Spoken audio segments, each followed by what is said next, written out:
During the next half hour, we'll join young adults as they take to the streets of Chicago to feed the hungry. We'll take you to the Via Crucis and Peace Walk in the Brighton Park neighborhood.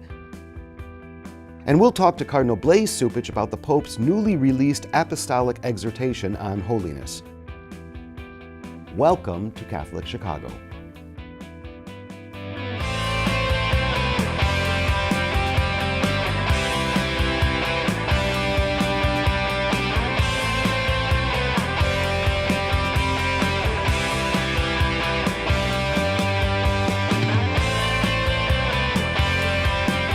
The Archdiocese of Chicago is a vibrant and diverse faith community. We celebrate our faith through worship, evangelization, and reaching out to the needy. Welcome to Catholic Chicago. Hello, I'm Todd Williamson, Director of the Office for Divine Worship for the Archdiocese of Chicago, and I am here in studio once again with Cardinal Blase Cupich. Cardinal, it's very good to see you. Good to be with you, Todd. Thank you very much. It's Happy Easter to you. Thank you. In the Blessed Easter Easter. season. Yes. Yeah, exactly. We're recording this on the same day that the Vatican has released a new apostolic exhortation, the Gaudete et Exultate. Rejoice and be glad. Rejoice and be glad. What do you know about this exhortation? Well, the Holy Father wanted to write an exhortation, write an instruction that would help people in their path to holiness. He, as he says from the very beginning, has a modest proposal, that is to repropose the Christian life to people. And the Christian life has to be lived. And so he gives, in a very practical way, some hints at how we do that, but also some of the obstacles that we face today in responding to Christ and living our Christian life. It is, as he says, holiness is the most beautiful face of the Church.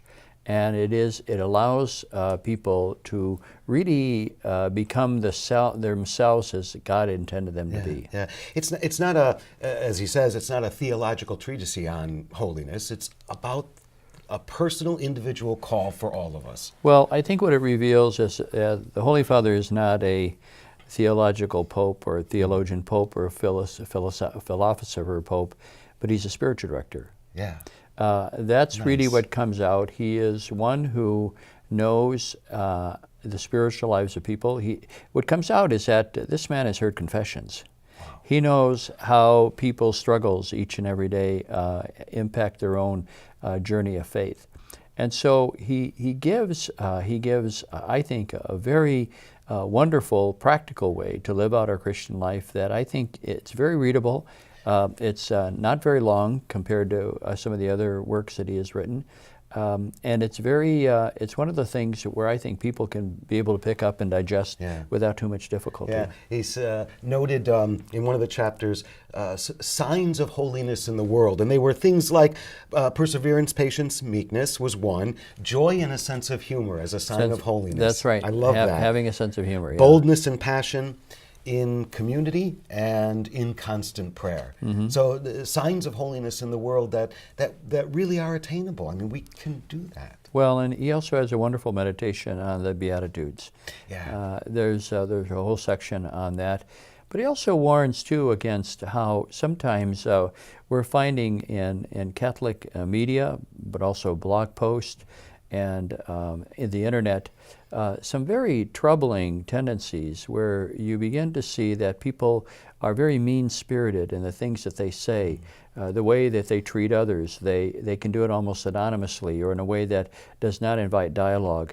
And so he warns against some things that we see sometimes, even on Catholic television programs or on Catholic websites. And even supposedly Catholic periodicals or newspapers that really injure the body of Christ, and so he warns against that. Yeah. Rejoice and be glad. Needed right. Exhortation. Very much so. Oh, yes. Excellent. Cardinal, I'd like to spend a few minutes talking about a couple recent events that are part of efforts in the Archdiocese to help bring peace to our neighborhoods. There was a peace walk in Via Crucis on Good Friday, and Dr. Martin Luther King Jr. commemoration on the 50th anniversary of his assassination. Jim Dish of our Radio TV office has a report. The Good Friday Via Crucis and Peace Walk gained participants as it made its way down Sacramento Avenue in Chicago's Brighton Park neighborhood. Cardinal Blase Cupich joined the marchers, his third stop on a very busy Good Friday. The procession grew to an estimated 2,000 participants by the time it arrived at its final stop, Immaculate Conception Church. Students who participated in the March for Our Lives in Washington, D.C., gathered in front of the church as Pastor Manuel Durantes introduced two young people whose lives have been radically changed by gun violence. Often, violence becomes nothing more than statistic. In this neighborhood, it is not a statistic. Violence has a face. Every 18 hours and 48 minutes, a person is shot and killed in Chicago. I am tired of hearing about someone dying, opening up Instagram or Snapchat or Facebook, and seeing that my people, someone has gotten shot because of senseless gun violence. It needs to stop. I am afraid that maybe one day my family or friends will go outside and be killed by a stray bullet. My 17-year-old brother, Daniel Torres, was hit by multiple of the flying bullets. He was then rushed to Mount Sinai Hospital when on arrival at 4:06 p.m. he was pronounced dead. When I got the call, that changed my life forever, and I heard the words, "I'm so sorry, Fatima, but he didn't make it." My whole body went numb. I stopped functioning. I could feel my heart shatter into millions of pieces. And those tiny million pieces can ever be put back together.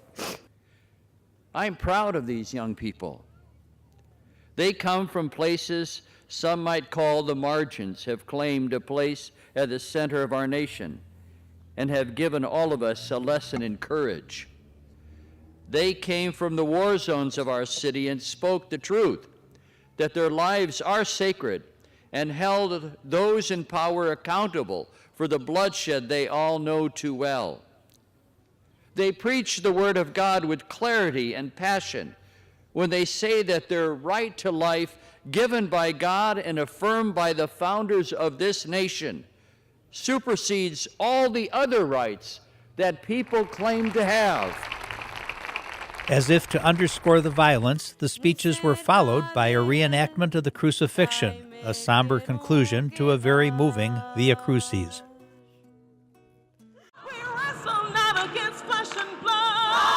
The St. Albee Parish Choir was one of the highlights of the Dr. Martin Luther King Jr. commemoration at the St. Rita of Cassia Shrine Chapel. The ecumenical service marked the 50th anniversary of Dr. King's assassination. The service included readings from Dr. King's speeches, prayers from various faith groups, and a nonviolence pledge. Give to us a fresh anointing of your Spirit that knows no politics or economics, but show us Jesus Christ, who continues to call us into the struggle for peace and justice and holds us there and will not let us go whether we fail or succeed. This is the gospel that Dr. Martin Luther King Jr. affirmed and that led him into the streets of Memphis, Tennessee, marching with the marginalized masses of that city. Men and women carrying placards and banners, those from the social and economic fringes of society, as Jesus did in the streets of ancient Jerusalem, when crowds from the fringes of the holy city waved palm branches and shouted hosannas before him. May our compassion for that good news be rekindled, as it took a cruel cross of imperial Rome to kill Jesus, the bearer of the good news. So it took a bullet to kill the dreamer of the good news in Memphis, Tennessee. Along with videographers Mike May, Brian Brock, and Javier Garcia, I'm Jim Dish reporting for Catholic Chicago. Seemed like there was a good crowd in Brighton Park for the Via Crucis and the Peace Walk. In fact, I had that Via Crucis, but also one at West Humboldt Park, and then another one that ended at the cathedral. So I was busy on Good Friday. I made the way of the cross 3 times. And it was really edifying. The one in Brighton Park was particularly well attended, and it was well organized by young people who had gone to Washington to be a part of the March for Our Lives. And they really wanted to show that they live the passion of Christ in the streets as their own family members their lives are taken and injured by gun violence. Yeah, the Via Crucis, there were 2 young people who spoke quite powerfully about violence in their own lives. And how they have lost family members and friends. It really is impacting our young people. And as I said before, our young people are giving us a wake-up call to take some action. There is a need for sensible gun legislation. We should have the registration of gun dealers. We should get rid of these bump stocks, armor-piercing bullets, these high-powered weapons. These are weapons of war that we don't need in our streets. And all they do is they're designed to take as much human life as possible. And they should be, our streets and schools and neighborhoods should be safe. The other event that was in that video was the commemoration of Dr. Martin Luther King's assassination, 50th anniversary. Right. Presence of young people there as well. Right. There were a good number of young people, in fact, who read at the various times. It was an ecumenical service. I was so pleased to see our brothers and sisters of other faith communities there. We had probably a little over 500 people, and it was well attended. The music was terrific. St. Albie's Choir did a great job. Oh, they were just wonderful. And I told them, I said, we don't need to say anything. We could just listen to you all day. And they were really wonderful, very spirited choir. But it was an occasion, I think, for us to look at the life of Martin Luther King as an individual who really tried to make sure that we worked together in a peaceful way, nonviolent way. He was a person who decided that he was going to not have a life of non-involvement, but a life of nonviolence. Yeah. Again, 2 very worthwhile initiatives in the Archdiocese. Cardinal, those activities really are along the lines of Pope Francis's call to go out to those on the margin. Another example, there's a group of young adults at Loyola University Chicago responding to that call. They spent Monday evenings in March at the Quigley Pastoral Center packing dinners for the homeless and then delivering the meals to those who live on the streets. Videographer Mike May was on hand for one of those service Mondays. Both Pope Francis and Cardinal Cupich have asked us to be a church that's a field hospital. So that's where we go when we're experiencing our own woundedness to be healed. The people that are going out tonight, they're going out to find their brothers and sisters in need. It's connected to Renew My Church. This is about inspiring witness. A lot of the people who signed up for this, they might not realize that, what the people that they're encountering out on the streets, just that friendship is actually a possibility. So it puts a lot of hope in my heart that church that's a field hospital. Basically, we went out into the streets of Chicago, went on Michigan Avenue to see some of our friends on the streets. We got to see Jeff and Lucy, which is very nice to see them, and talked about a plethora of things, and I just caught up with them, so it was cool. The mission of Labra is to be in solidarity with the homeless, so we are out there to make connections and make people feel loved as well as to make ourselves feel loved. It's a complete normal relationship. Like you can see in our conversations, Jeff and Lucy care about us just as much as we care about them, and it's all about the human connection. So we like to use people first language, so instead of saying like a homeless person, we say a person experiencing homelessness or our friends on the streets, more so to take the condition away from the person because they're people first. The need is extensive.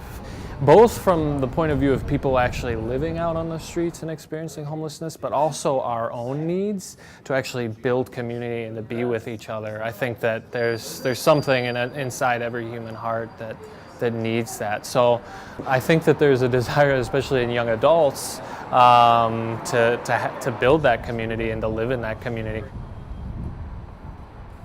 Cardinal, another example of young people making a difference. Yes, they have a good heart, and I think that's a way to keep them engaged in the life of the church. They're at a point in their life in which they want to make a difference with their life in the world. They want to live in such a way that's authentic.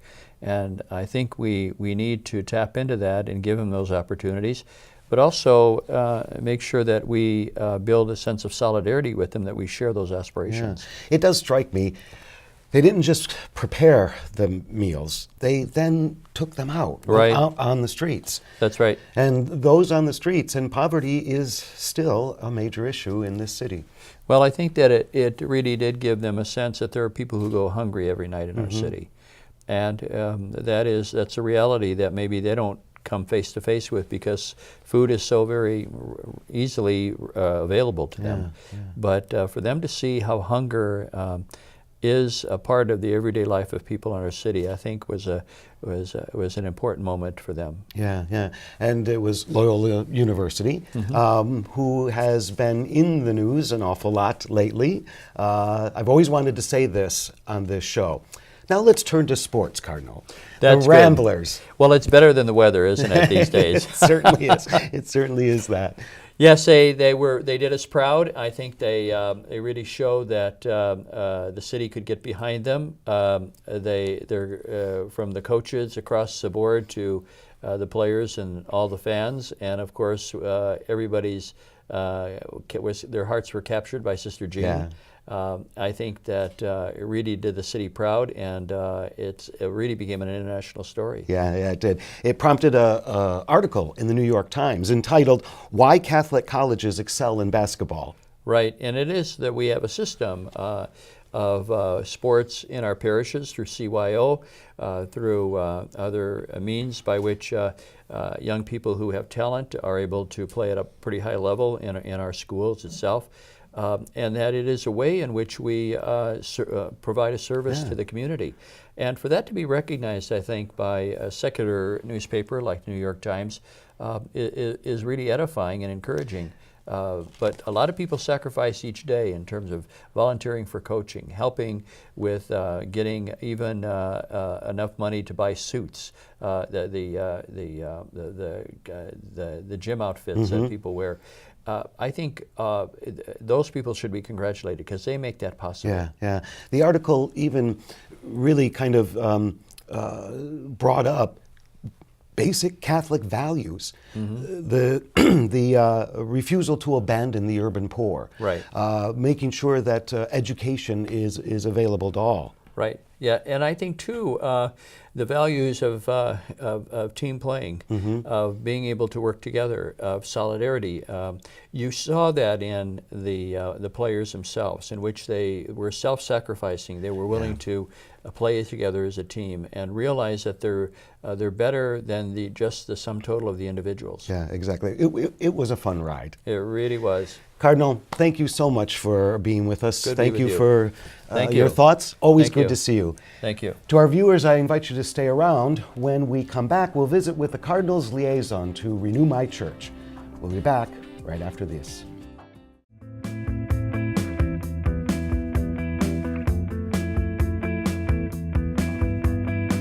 Excellent outreach to all Chicago area Catholics of the radio programs that are produced by our radio and TV office and the various ministries of the Archdiocese. I have the pleasure of hosting many of those programs. As of this new year, Catholic Chicago Radio can be heard Monday through Friday from 8 a.m. to 9 a.m. on WNDZ 750 a.m. So please take a listen for all the latest news, events, and Catholic conversation to start your day. Listen to Catholic Chicago Radio, 8 a.m. to 9 a.m., Monday through Friday on 750 a.m.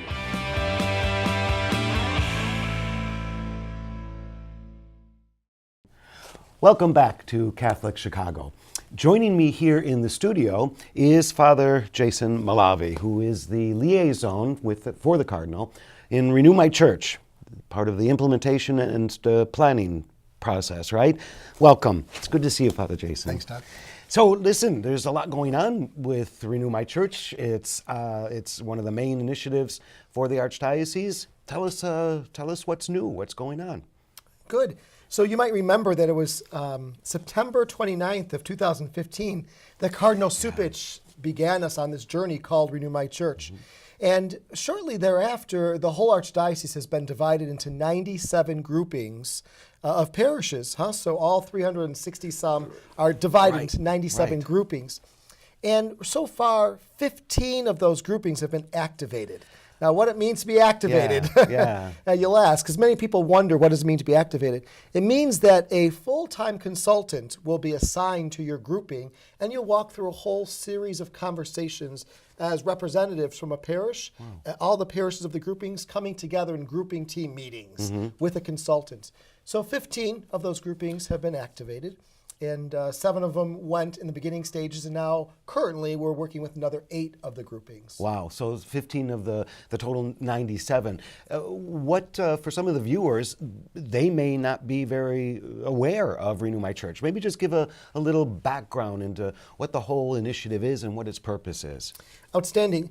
There are really 3 imperatives that come from the Cardinal to the Archdiocese of Chicago, that his whole goal for Renew My Church is that we laser-like look at how we make disciples, build communities, and inspire witness. Oh, wow. Yeah, it's really beautiful knowing that, we really want to take a look at how our church calls us back to walking as disciples of Jesus, and then we're able to share our journey with Jesus with others. Right. We are disciples of Christ, and we share that discipleship with others. Yeah. That's the first imperative, and making sure our communities are strong and vital. The Cardinal uses the word vital all the time. What does vital mean? I think that you take a look at the first imperative, that first of all, we call ourselves disciples. That would be really a hallmark of vitality, is that we call ourselves disciples of Jesus, and that we are engaged in our parish life, and that other people are warmly welcomed. And as disciples, that really does influence all of our ministries. And the community. That's right. We have a strong community that's first grounded as disciples of Jesus, not necessarily grounded because our kids play basketball, which is wonderful, but here because first of all, we are disciples of Jesus. So that's really the hope, is that our ministries really are invigorated and vital because we're grounded in that discipleship in Jesus. Yeah, I know you've heard this before, and it is in the air sometimes. What do you say to the people who are approaching this as this is just a way to close parishes? Really, I call back the imperatives, back all 3 imperatives, remind people that we are called to make disciples, build communities, and inspire witness. Part of the community building, we know the reality. We know that in the last 25 years, our mass attendance has gone down significantly, really significant. That's just the reality. Since I've been ordained a priest in 20 years, we've lost some 25% of our Catholic population. That's a massive decline. So what we want to do is make sure that our foundation is set. So yes, it means maybe having 1 pastor over 2 communities. One of the examples is in Marquette Park. We have a great pastor, Father Jose. He just agreed and will become pastor of not only Queen of the Universe, but also St. Adrian. And he's very enthusiastic. He's very on fire about really building disciples in that local area of Marquette Park. But really his whole focus now is how do we evangelize that local area in Marquette Park. Right. You said 1 pastor over 2 parishes. So the parishes remain, or are those 2 places now 1 parish? Canonically, legally, according to the church, it's 1 parish right. With 2 different places where people worship. Okay. So they still worship at Queen of the Universe, and they still worship at St. Adrian, but they'll have a new name. It might be a combination of those 2 names or something very different. Wow. But it's a new parish with 1 new pastor and 2 places of worship. Wow. So really what we're talking about is a change in culture, aren't we? It's true. A change in the Catholic culture, a change in how we understand ourselves as parish, a change in in how we understand ourselves in this community, in this area of the diocese? There's a cultural change in terms of that whole notion of one pastor, one parish. There certainly is a change in that culture where there's one pastor who looks over the Catholics who pray at this particular church. Our neighbors have been doing this for 30 years, all around the whole country. There's been pastors watching over 2 or 3 different worshiping communities. So that's certainly a change in culture. The bigger change in culture is creating that culture of evangelization, which is that first imperative of making disciples in the Archdiocese of Chicago. It's kind of like it's not enough that I just show up on Sunday and call myself a member of St. Ignatius Church. It really is about calling us as Catholics to live our faith boldly, isn't it? We come every Sunday to that great banquet of the Eucharist every Sunday. It's beautiful, and it's really who I am as a priest for the last 20 years. But we realize that we get have these wonderful celebrations on the Sundays, and then in between, from Sunday to Sunday, Wednesday, we're starving ourselves. We haven't got nothing. And so how do we look at combining ourselves with other parishioners to reflect on Scripture just for an hour on Wednesday? To share faith. To share our faith with one another, right, exactly. So that's the culture of evangelization that we want to work on, which is that first piece of making disciples, and then building communities, making sure we have strong communities for moving forward, and then inspiring witness, that when we're living out the gospel, as Jesus invites us, we are inspiring the world around us. Wow. You said 15 of these 97 groupings are activated. That means they're in a new reality. When do you expect the others to be activated, or when do you expect to be through all 97? It looks like next year, 2018-19, we'll have a small group of another set of groupings, 5, 6, 8 groupings go through, and then 2019, 2020, and then that year and the following 3 years, we hope to be able to go through and activate the rest of the 80 groupings. So we look to have some very large numbers of groupings activated in 1920, and then the 3 years after that. So really next 5 years. It's not immediate, but it's not way in the future either. That's right. It's a great new initiative to bring new energy to people, parishes, Catholics in the pews, really revitalizing faith. We need it. We look around, and our culture is starving, is yearning to really get to know Jesus better. We call ourselves Christians after Jesus Christ, but we don't know him so well or even talk about him. That's one of the things we don't do as Catholics, is talk about our faith in Jesus. We talk about, our parents tell us in polite conversations, never talk about politics or religion. And so we don't. So this is an invitation actually to know Jesus and share Jesus with others. And we believe that's going to have a transforming effect. Wonderful. Terribly important initiative in this Archdiocese. Thanks for the update. Thanks for being here. Thank you, Todd. It's a pleasure to have you here. Enjoy being together. And to our viewers, we want to thank you for watching. We'll see you next time on Catholic Chicago.